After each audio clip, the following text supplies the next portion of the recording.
All right. Thanks for joining us on this panel. We're going to be looking at the handshake between regulators and fintechs. And so we'll kick things off. I hope everybody's mic's working. We'll just do a quick mic check. Check. Okay. Check. Awesome. So good afternoon and welcome, everyone. We'll be discussing, like I said, partnering for growth, how fintechs can work together with regulators. My name is Nubi Kay. I lead startups programs at Paystack. I'll be a moderator for today's discussion.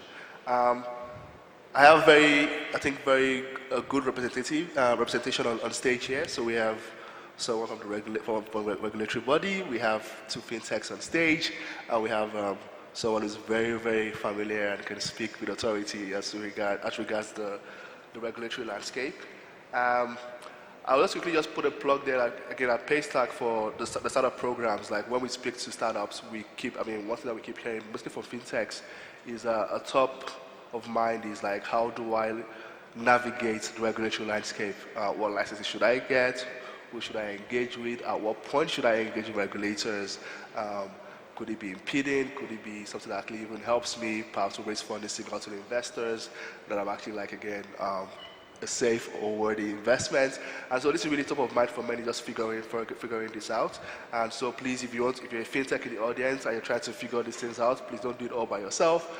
Feel free to engage with us. We have a booth right at the back there, or again, reach out at startups@paystack.com. I'll be happy to engage with you. So let's jump into it. I'll just quickly introduce folks on the panel quickly. We have Brietner from a senior policy and formulation analyst at the Capital Market Authority of Kenya. We're hoping today we can get his insights on the context of the regulator's perspective on this conversation. We also have Betre, who is a general counsel at Paystack, and who actually led the engagement between Paystack and the Central Bank of Kenya, which led to Paystack actually securing its PSP license in record time. So good to see a familiar face on stage. I have Delila as well, co-founder and COO at COA, a fintech focused on access to financial services. She's very familiar engaging with Brietner and the CMA regarding going through a regulatory sandbox. Last but not least, we have Hussein, the manager partner at AHK Associates. He's a serial entrepreneur, and so he's never been in the shoes of being a founder, but also like a regular commentator and contributor on all things tech, policy, and regulatory landscape. Can I just give you a round of applause to our panelists for joining us today? Before we jump straight into the questions, again, like I said, we have a booth at the end, so please come engage with us. We'd like to hear from you. We have some very nice merch and hair candies as well to give away. So let's start with Betre. Paystack recently got its PSP license to operate in Kenya. First, how do you feel about that? How big of a milestone was that for you? I imagine it must have taken months and months in working with the CBK and also to have done that in record time. So can you just shed light to how you managed that? Sure. I'm super excited, I think in short, about getting the license. It was definitely a long journey, beginning even before you submit the application, setting up an entity, building your business case, and then we did a lot of engagement. I think the key to the process, and this is something that you'll probably hear me say throughout, is as much engagement, I guess, as they're willing to give you. So before we submitted the application, we actually came out, met with folks on the team that reviewed the application, sort of talked through who we were as a company, what we believed in, what we thought we'd bring to the market. Regulators, as much as they are trying to make sure that what you're bringing to the market is safe and reliable, they also care about innovation. They care about the opportunity to see entrepreneurs grow within that market, see that whatever you can contribute to the economy of the market. So I think we made our case even before we applied. But of course, the other key is putting together a strong application. So a strong team on the legal and compliance unit, a strong team from the business side in terms of sort of selling what it is that is going to be our value proposition in the market. I think all those things helped move the application forward. I think we're also fortunate. We had a really great case officer. Sometimes that happens, and they're very active, asking questions, willing to hop on the phone. That's the other piece of it too, I think. So as questions were coming in, we would answer the ones that were straightforward, but if there was ambiguity at all, we'd ask for a call because you lose time, right, when you're answering the wrong question. So I think it's just engagement throughout is what helped.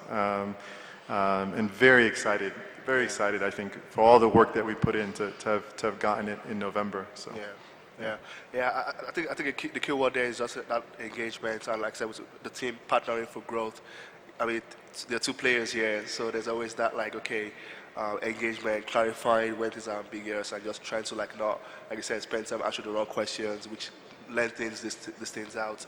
My next question will be for Brietner. So I mean, a lot of founders would like to avoid anything that resembles regulation.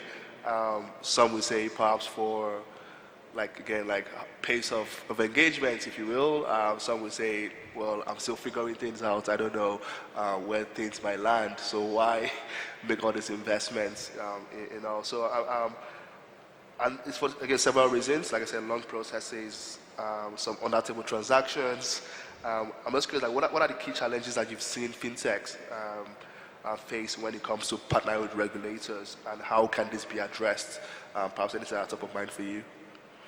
I think from where I sit, one key thing is about the information and the knowledge gap, bridging that. What innovators are experts in what they do. They understand blockchain better, for example. They understand how technology works better than the regulator. The regulator is an expert really in matters around investor protection, for example, is an expert in the law. So what you actually see is that now you may have a very brilliant innovation, but now translating it to, in a very simple way that someone would actually, understand. And I mean, really, if you look at the typical regulators that we have in Kenya, you have the median age is around 40 to 50. So, and when you look at the emerging tech, for example, that is coming up, that has come up steadily in the last 10 years. So that tells you that for you to actually bridge, that gap, you must be very deliberate about, first of all, explaining what you're actually coming to do. I mean, in my first interaction around blockchain some years back, so this gentleman walks into the room, and the first thing he tells us is that blockchain is going to kick out. We don't need any regulator. We don't need all the players in the securities industry. And of course, my colleague who was sitting, next to me was whispering, I think he means you lose your job. So I think, and just speaking, now it's also very key then for innovators to, to talk about how their innovation, for example, would actually contribute to the development of the country. If you look, the way we exist as regulators is because of what we call the social contract that you, the public, have invested in us, the trust to be the arbitrators between yourselves and the investors on the other hand. So there's that and understanding that what regulators actually do would actually be good. So, and that also talks about, and it goes both ways, not talking at, but talking with, trying to understand what are the key concerns that the regulator has, and that really key. Yeah, pretty much like know your audience, KYC or KYA. But yeah, I think it's very spot on as to the points around just again, how are you tailoring your message and what you're saying to again the recipients, and again just speaking, I think the value add as well. Some of these things are true. Yes, innovation might displace jobs and things like that, but again, there's also that creating effect, new industries, new jobs as well. And so, and I think yes, also good point around just the, like I said, there are stakeholders involved here. There is the regulator, there is the market, and you, the innovator, and just knowing again the place or the value or the responsibilities, if I say, or what about the duty you have to those stakeholders as well. So that's really key. Delila, I mean, you're very familiar with Brietner because you guys were in the regulatory sandbox, and that you worked while building Core. Can you just tell us about your experience launching Core and how your engagement with the CMA perhaps played a role in that? What are the key things you took away from that engagement? Just looking through the process, and perhaps what lessons, what takeaways, like, well, I wish I'd known this, or I would have done this differently from that experience as well. Yeah, for sure. So we launched Co about 2 years ago. I think the first challenge that we ran into was identifying which regulatory body we need to go to, right? Like when you come to the market with an innovation that hasn't been there before, you kind of could fall under 1 or 2 or maybe even 3 regulators. But because that information was very difficult for us to find, it took us some time to understand that if we went to CMA, that we would be welcomed in. And I think that took us a bit of time, and that I know has been worked on, and we're kind of building on within the country as well. And kind of once we got to CMA, what was great is that our initial meeting, they were able to walk us through the entire process. So we had an expectation of, okay, what does this process look like? What do we need? What role do we play in this process? And what do we have to kind of do going through here? I think as a fintech, we really want everything to be done like week 1, this should be ready, we're ready to go, but that's not really how it works on the ground. So we went through the process. We started off by doing kind of a full application to the sandbox, which was really great because it made us think, like, what do we actually want to test, right? Like, what do we want to know, and what do we want to come away with from being in this kind of innovation space? And we worked very closely with the CMA team to do that.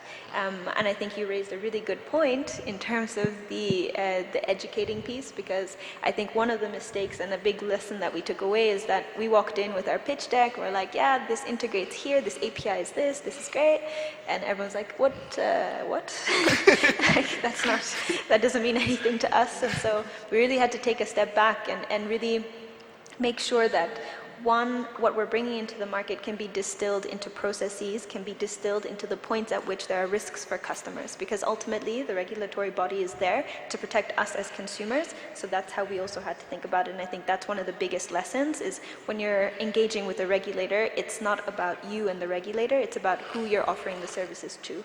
And that's who they're there to protect. And so you really have to make sure that you're going through that process.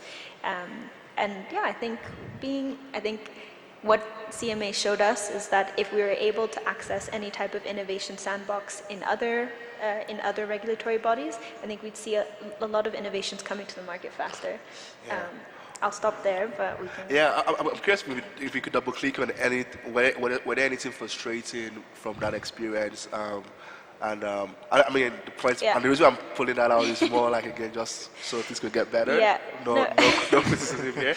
But I guess just like, did you come with some expectations? And again, and this is from a place of like, we're trying to add value and create value, and this might have been impeding in some way. For sure. I think like 3 key issues or 3 key things that were very frustrating. One is not knowing who to go to. Okay. So you might identify that you need to be regulated by CBK or you need to be regulated by IRA, but who do you speak to there? Do you send an info email? Do you go onto LinkedIn? Do you ask for a connection? It's very difficult to find who the right person is, because you're not sure. The second piece was the educating piece.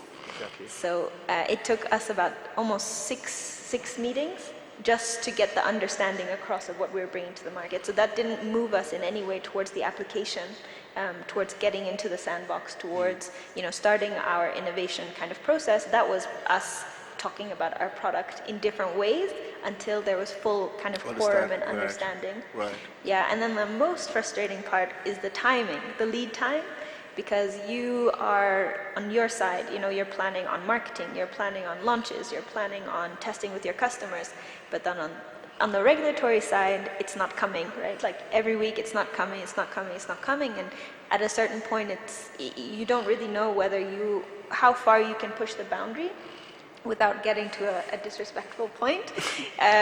You can call and you can follow up every day, but I think what we would really have benefited from is knowing that there's a standardized timing, right? There's a standardized timing. It'll be processed within 2 weeks. It'll be processed within 5 days, whatever it is, so that we can also plan ourselves, right? Like anyone who's like on a marketing and growth side, you build up everything. You're ready to go. Just press play, and then it doesn't work, right? So like anything that you might have lined up with, like, I don't know, International Women's Day or Valentine's Day or whatever, now you have to scrap it and start again.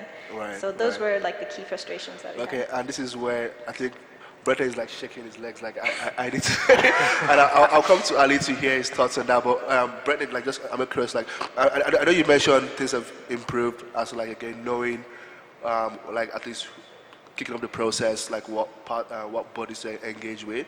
But just because if you had any points on the other things that were mentioned here. Yeah, I think, I mean, to be honest, is the regulator is also on a learning journey. I mean, before COA came, I never, at the back of my mind, thought about an aggregator in the CS value chain. So, first of all, I have to wrap my mind quickly around it. Then I have to, now work with them, keep, there's a back and forth. Okay, I need to understand this aspect. So how are you taking care of this aspect? I want to see your risk management plan. Okay, can we try out this together? And then, so one key thing that you also realize is that this is actually a journey you're also working together with the regulator. The regulator is also building up our own understanding of your product, the risks, as you actually, as we actually engage. So, and I get in terms of, in terms of even the kind of feedback that we get in terms of the standard approval timelines. And I know we'll be improving on that. We have a new program coming up, and but that, I think we strive to be within the constitutional timelines. There'll be no action letter, Delila, but generally, I mean, there's always room for improvement. Yeah. I think that is a good point to take home. Yeah, I mean, it's a good point because there is no play. It's not like there's a playbook you're picking up and say, let's go. It's like we're writing this playbook, and perhaps for the next person that comes through the process, it's like, okay, this is how long it's going to take. So you're right. These are gray areas that, like, uncharted territories that both parties are going into. But like you said, there's definitely a way to like improve things. Ali, I mean, there's a thin line between like regulation and stifling innovation. And so, from what you've heard and perhaps your observation as well of the fintech space as well, like how can regulators actually strike that balance? And perhaps there's even like some advice for fintechs as well on approaching this engagement that you might want to share. Thanks. First, let me just say, today I'm wearing my hat as the chair of the Association of Fintechs in Kenya, and I must say that it's actually great to sit next to a regulator in a forum like this. It's not easy. It's not easy because a couple of things from my experience. Number one, I liked what you said about a guy coming in a meeting and saying, blockchain, we are going to, we don't need regulators anymore and stuff like that.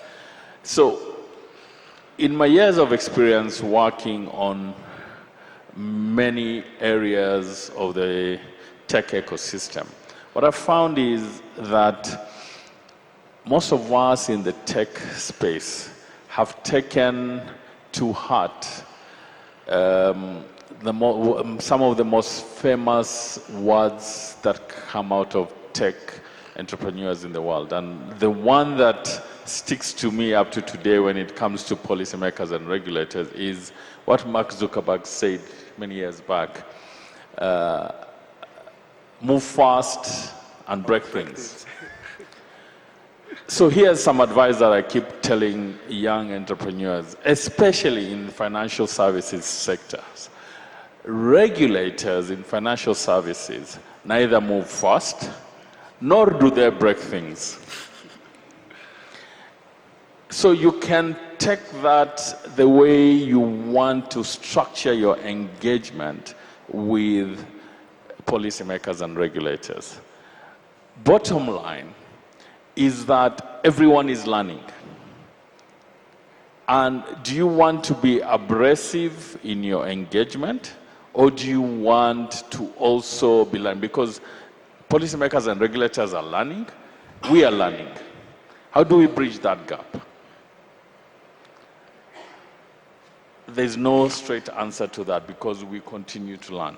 But the fact that we have a regulator here today having conversations with us, honestly, guys, it's a watershed because it's not very often you get this sort of conversations. That's one. The other important thing is you must appreciate is, and I'm talking about financial services, especially fintech here, fact you can take home or you can take to the bank, no pun intended. Actually, scratch that, pun intended. Financial services are the most regulated anywhere in the world. Anywhere in the world. And there are obvious reasons for that. So when we are here in this country or in Africa, and we think it's going to be different, we are cheating ourselves. Having said that, I think we've come a long way. A couple of years back, dealing with financial services, especially regulators, was super difficult. I think things have changed. They could be a lot better, but things have dramatically changed. So how do we bridge that gap? Where I sit, number one, respect. Guys, respect on both sides. Brush, innovators, think, regulators don't know what it is they're doing on one side. We should go home, you know. That's... Yeah. On the other side, regulators must also appreciate where the young guys are coming from. You know, we talk about the youth bulge in Africa. But I wonder whether policymakers understand what that means in terms of how do we ensure the future of this continent. These guys have no clue about regulation. They have no clue about policy making. So we must work with them. And we must tell them, hey guys, go slowly. Did you know you can do this? I recall growing up down at the coast in Kilifi, my parents being farmers, we used to have extension workers in the farming industry, where the guys from government used to come to the farm and tell you, oh, you know you could do this better? You could farm this better. We don't have those extension workers much anymore.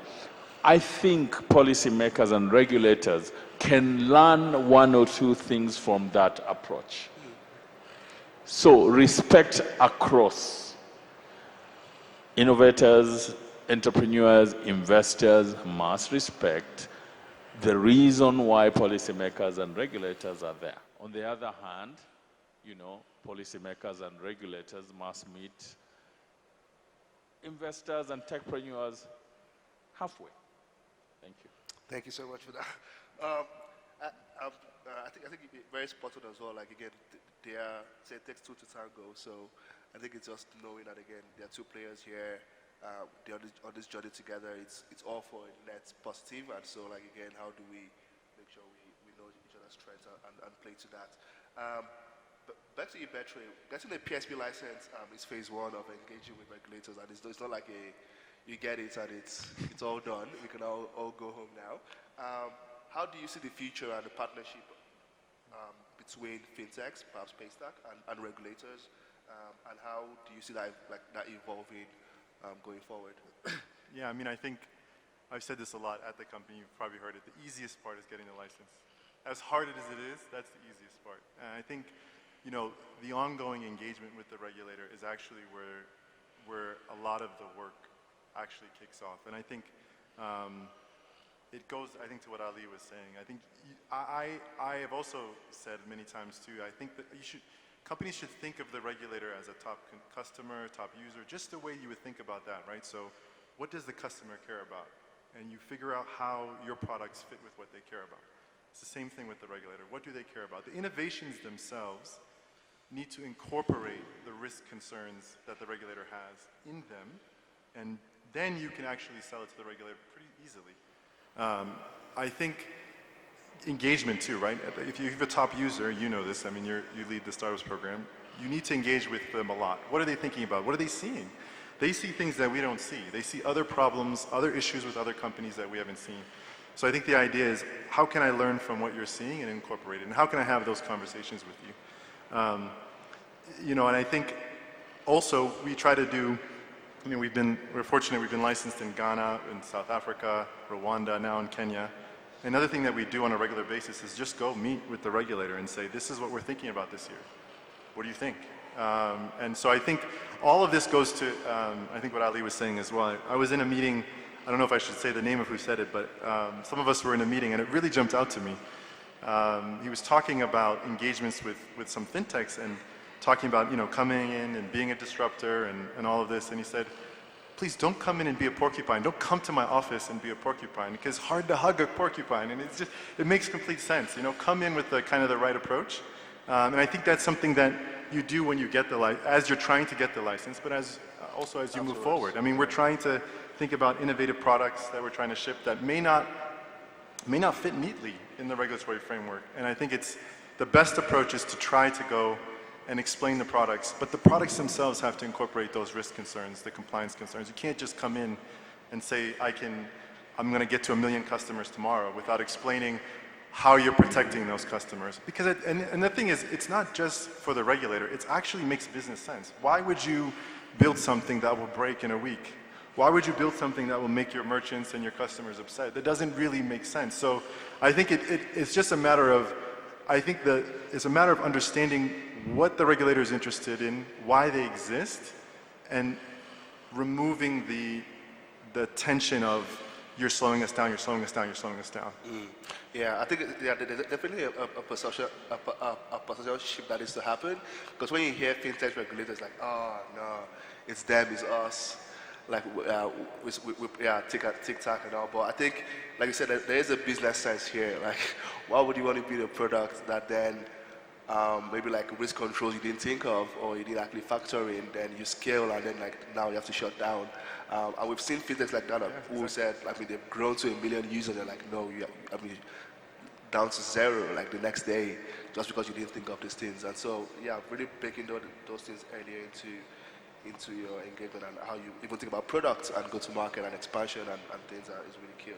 And Brietner, I mean, from a regulator's perspective, I mean, I'm just curious as to like what various capacities or advice you have for fintechs, because I know you've come across a number of them.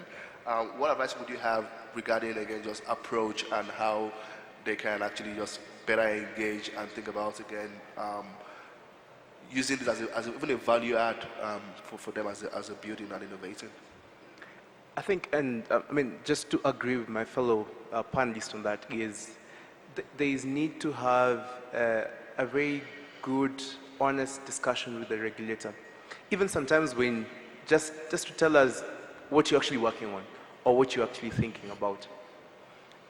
This morning, together with officials from Konza and State House, we were hosting Vitalik from the Ethereum Foundation. And it was just a formal meeting just to tell us what he thinks about what Ethereum would do for us in the Kenyan, space, what problems will be solved. And I think in many forums, tried to caution, now I need to wear my big brother hat, try to caution, innovators from getting into Twitter spats, Twitter wars, Twitter bashing, organizing spaces to, that doesn't really sit, at the end of the day, we are all individual. Behind the regulator, you have people who are actually showing up every day to actually put up, work on ways to make Kenya better. So there is a lot that comes from us actually, organizing formal meetings, courtesy calls, so that if you have any issue, in fact, I was so surprised, in the last annual policy roundtable meeting, we invited a number of fintechs. You remember the discussions we had, and we had in fact, I really enjoyed the sessions because the fintechs came and told us issues about mobile money transaction fees, and we raised that issue. So that if there's a way that we would all have the same view, that we actually attacking the same problem, commonly, when I talk to my friends, I tell them, you don't need to be angry with me. Poverty is a common enemy, So we actually, all of us have one, we have the same set of problems. And if we talk to each other, not talking, at each other, that would really, really go hand in hand. Yeah. I think that's very, very, very true. And the regulator has a view of Twitter, has a view of Facebook. So when I see it's Ali bashing me on Twitter, then I see him the next day, I say, I don't know, and I'm doing fit and proper assessment of him as a director in the capital markets. I'm like, okay. So can I say something? You've raised a very interesting point. I don't know how many fintechs and tech innovators know that regulators have a form called the fit and proper form. It shocks many guys. It really shocks. And, it's good to see a young regulator here. It's not, old geezers like myself anymore in centers of power who make decisions and who understand. These are guys who you interact with on social media. So that fit and proper form, let's have a component of it about social media. Because guys don't understand. Seriously, guys don't understand. Fit and proper in 2023 is not just about, behaving well with other people's finances and stuff. It's generally behaving well, period. Whether off or online. Some people think that because you are online, you can behave anyhowly, like a drunkard. You can't. It catches up with you ultimately. So thank you for bringing that up. It's a really important point. Yeah, let's all be. Yeah, I think like I said, there are humans behind these organizations, and so it's very important to be decent, and I think that's kind of like helps to be constructive when it comes to actually making progress here. We'll open the floor to questions, but I'll just have two closing questions here. So, Delila, drawing from your experience at MEST, where you led partnerships to co-founding Core, where you're building for consumers, how does partnership between fintech and regulators benefit consumers and the wider financial industry?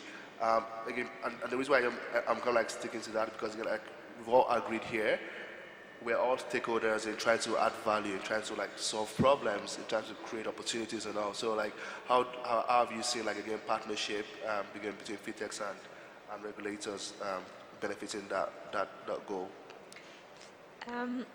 So I've had the opportunity to work with a number of regulators, not just in the capacity at COA, but also for various reasons, whether it's ICT, education, Nairobi County. And I think when it comes to partnership, the key is, one, understanding what they're thinking about. So when legislation is going to be changed or regulation is going to be changed, it's not just done overnight. It usually has a really long lead time, and they're really thinking about each process and each step. and being able to be privy to that process and understanding and kind of picking holes and being able to also, just understand which way they're thinking about it is very valuable, because ultimately they are open to feedback, they are open to having those discussions, and it's just about finding your way there. I think when we think about regulators, we only think about licensing, so like almost like an outcome-based approach, but I think like we've said here, conversations are very important, especially if you're bringing something new to the market. There's an education element. There's also just making sure that what you are bringing also matches what the direction that the regulation is going. So I think partnership is very key, and maybe calling it partnership makes it feel like there needs to be something formal, like an MOU or something, but actually it just needs to be an open dialogue. It needs to be an open conversation where, if tomorrow we want to do something that is insurance, we have someone that we can call at IRA and be like, look, this is what we are thinking about. We understand you're thinking about this in this way. How does this overlap? How does this go? What does the process look like? And I think as a fintech, and I think I've also had to learn that a lot myself, we almost have like a fear to reach out in case they catch you out and your company's done. Gotcha. Yeah, exactly. But it's not always like that, right? Like, it's also, I think, it's a two-way learning street. As much as I've been learning about regulation, the regulators are also learning about innovation. And so I think just picking up the phone, just having those conversations, I mean, not to the point where you're like, meet me every week and I'll tell you what I'm thinking, but more of like okay, let's once a quarter we can discuss and find out like what are the shifts in the market, what are the trends, what are fintechs being challenged by, and I think it's only in those forums and only in those discussions that you can actually have an impact on what is coming next. Yeah, I mean, the last couple of months we've seen a number of central banks in African countries open those forums, invite fintechs just to get direct solicit advice on sandboxes and policies as well. So I think it's definitely something that is great to see. I'll just close up with you, Betre. Paystack is now in Kenya. I remember this time last year on stage, we were like anticipating and counting down and hoping, and and now it's here. So we're in Kenya. Are you taking a rest? Just taking some time off, or is there more to expect from the team in Kenya and the rest of East Africa? Yeah. Yeah, I think we're thrilled to be here. We're thrilled to be here. We're thrilled to be licensed here. I know the team is working hard. We already, we've got a lot of users already in beta. I think we're just trying to learn as much as we can about the user base here, about what they want. Also, on the risk and other pieces, every market's different. So, but I think you'll be hearing more from the team about in terms of kind of general availability in Kenya soon. I think other markets, of course, we're always looking at other markets, yeah, I think for us, like I said, the work is really just starting. We're, both on the regulator side, but on the users and on the merchant side. I know that we have a booth kind of right out the door, so if folks want to hear more detail from the product and business folks, I'm sure they're more than happy to share. Awesome. If you're a startup in the room, like I said, we have the beta open right now, so if you go to paystack.com/Kenya, you can sign up for the beta. We're also available in Nigeria, Ghana, South Africa. And like Betre said, the work is just beginning, so watch out for more markets in this space. I think with that, I just want to say a big thank you to all the panelists. I don't know if we have like one or two questions that we can take before we round off. One hand there. Any other person, another question? Okay, so we'll just take the one question and we'll close out. Yeah. Can you just like introduce yourself? Can we get a mic for him? So introduce yourself, your name, and who you're with, and then your question and who the question is directed at will be helpful as well. Hi everyone, I'm Ife Sinachi and I work with Rainbow. So Rainbow leads the e-government digitization efforts in Rwanda. So my question goes to the Paystack guy. So you had to penetrate different markets with the same product. So how did you think ahead of time to be able to make this product fit these different terrains without having to tweak your product to be able to fit maybe the regulatory framework of these different markets? Or maybe you tweaked, maybe those are the things that you could maybe expound on. Sure. So I think probably have two core products, collections and transfers. So on the collection side, it's aggregating multiple types of payments, whether in Nigeria, pay with bank, or card here, M-Pesa. So on the product side, I think on the collection side, there are tweaks, right? There are different kinds of partnerships that we need in order to be able to collect the payment methods that are prominent in those jurisdictions. So that's one on the product side, right? I think on the other piece of it, I think as well, is each market also will be in its own stage of development with payments, and I think it's understanding what stage of development are they in. Most of the central banks will also issue, vision documents for the next 5 years or 10 years, or what they're hoping to see in the market. I think the good thing about our product as well, it has enough flexibility that we can sort of tailor our message to fit whatever is going on in that particular market. So I think it's really understanding, again, the motives of the regulators in each of the markets. Where are they at? What do they care about?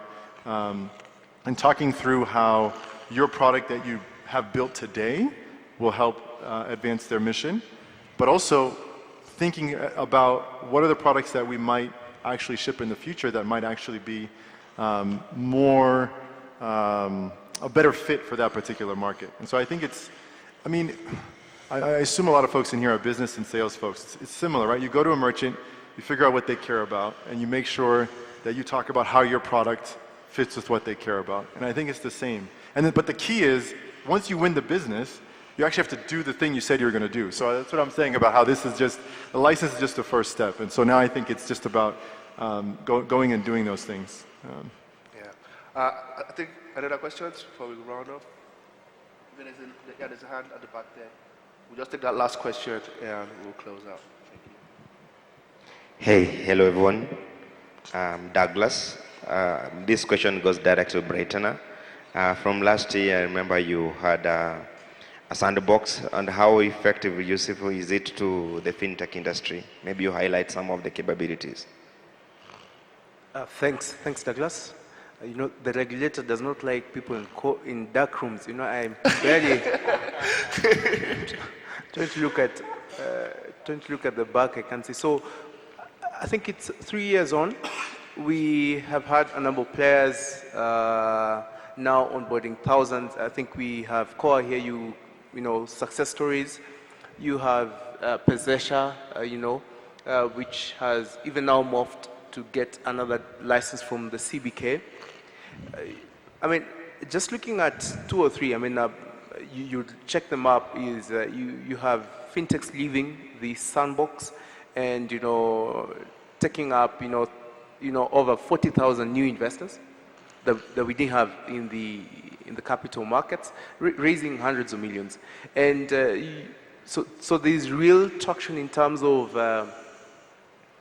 the key metrics, success metrics we look at, like what new number of retail investors are coming up.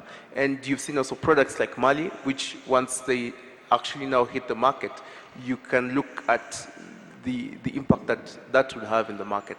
So there's impact we're seeing, and I think we can deepen that. We also, on the system side, you have a number of platforms which have reduced, the